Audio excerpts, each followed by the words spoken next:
नमस्कार दोस्तों, आपका हमारे YouTube चैनल भक्ति ज्ञान त्योहार में स्वागत है। आज मैं आपको जितिया की कहानी सुनाने जा रही हूँ। अगर आपको ये कहानी पसंद आए तो कमेंट बॉक्स में जीमूत वाहन भगवान की जय अवश्य लिखिए। साथ ही अगर आप मेरे चैनल पर नए हैं तो मेरे चैनल को सब्सक्राइब कीजिए और बेल आइकॉन पर क्लिक जरूर कीजिए, जिससे हमारे वीडियो के नोटिफिकेशन आपको मिलते रहें। हिंदू पंचांग के अनुसार हर साल अश्विन माह के कृष्ण पक्ष की अष्टमी तिथि को जितिया का व्रत रखा जाता है। इसे जीवित पुत्र का व्रत के नाम से भी जाना जाता है। इस दिन महिलाएं अपनी संतान की लंबी उम्र और स्वास्थ्य के लिए निर्जला व्रत रखती हैं। इस दिन सूर्य देव को अर्घ्य दिया जाता है। जितिया व्रत में छठ की तरह ही नहाए खाए और खरना किया जाता है। वह तीसरे दिन इस व्रत का पारण किया जाता है। जितिया व्रत के दिन महिलाएं ब्रह्म मुहूर्त में उठकर स्नान ध्यान करती हैं। व्रत के दिन सूर्योदय से पहले फल, मिठाई, चाय, पानी आदि का सेवन किया जा सकता है। इसके बाद अगले दिन सूर्योदय तक निर्जला व्रत किया जाता है। इसके बाद अगले दिन सूर्य देव को अर्घ्य देने के बाद व्रत का पारण किया जाता है। इस दौरान चावल, मरुआ की रोटी, तोरई, रागी और नौनी का साग खाने का प्रचलन है।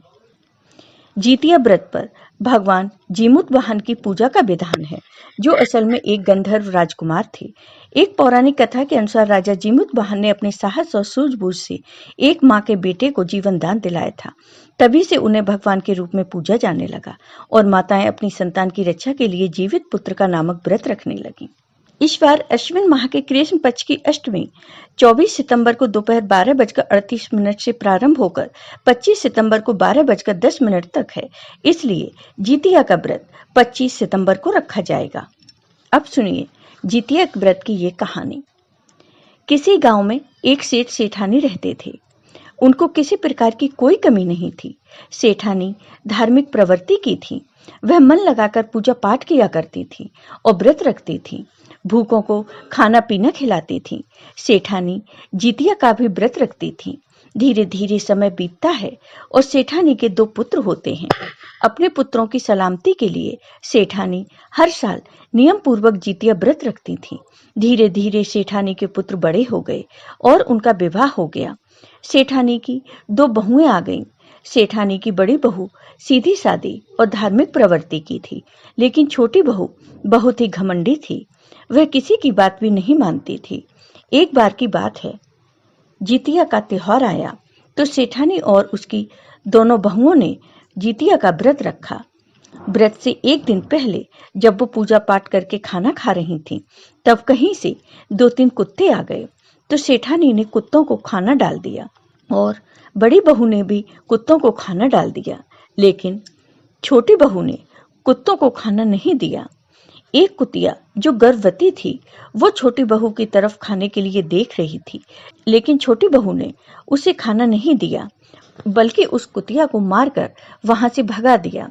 तब कुतिया ने छोटी बहू को श्राप दिया कि जा, तेरे जो भी पुत्र होगा उसका विकास नहीं होगा, वो हमेशा बच्चा ही रहेगा। छोटी बहू इस बात से अनजान थी। फिर सेठानी और दोनों बहुओं ने जितिया व्रत किया, नियम पूर्वक पूजा पाठ किया।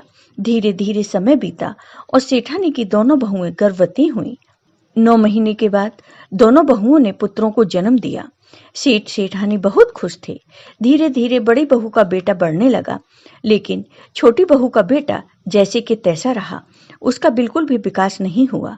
सेठ सेठानी बहुत ही चिंतित थे। धीरे धीरे कई साल बीत गए, लेकिन छोटी बहू का बेटा जैसा था वैसा ही रहा। तब सेठ जी ने एक संत महात्मा को बुलवाया और सारी बात उन्हें बताई। तब संत महात्मा ने बताया कि ये सब एक कुतिया के श्राप के कारण हुआ है। तुम्हारी छोटी बहू ने एक बार एक कुतिया को, जो बहुत भूखी थी और गर्भवती भी थी, उसे खाना नहीं दिया और डंडों से उसे मारकर भगा दिया। उस कुतिया ने तुम्हारी छोटी बहू को श्राप दिया, उसी के कारण यह सब हो रहा है। तब छोटी बहू ने अपनी गलती के लिए क्षमा मांगी और इसका उपाय पूछा। तब उन संत महात्मा ने बताया कि अगर तुम अपने हाथ से भोजन बनाकर कुत्ते कुतियों को खिलाओगी तो सब ठीक हो जाएगा। फिर छोटी बहू ने ढेर सारे व्यंजन बनाए और सब ने मिलकर गांव के सारे कुत्ते कुतियों को भोजन कराया। फिर जितिया का व्रत आया तो सेठानी और उनकी दोनों बहुओं ने व्रत रखा।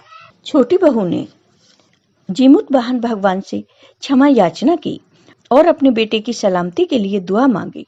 भगवान जीमूत वाहन की कृपा से उसका बेटा बिल्कुल ठीक हो गया। फिर छोटी बहू हमेशा कुत्ते कुत्तियों को भोजन कराती और नियम पूर्वक पूजा पाठ किया करती। जीमूत वाहन भगवान की कृपा से सब लोग सुखी पूर्वक रहने लगे।